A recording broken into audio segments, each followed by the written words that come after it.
we're going to do another unit from Braids Queen. This wig, it only has the 2 double Dutch braids, as you can see, one on this side, one on the other side. This is the inside of the unit.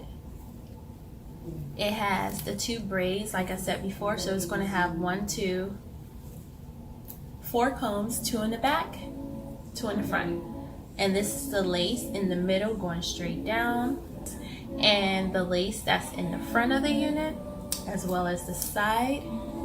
And this unit does come in 7 colors, a 1B30, and this is a 36 inch, so it's very long. As you can see, this is how it looks. So look how long it is, very long.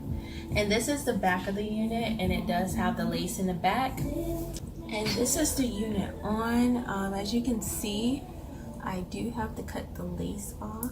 Guys, here is the unit. It's not heavy at all. It's nice. It's lightweight on my head.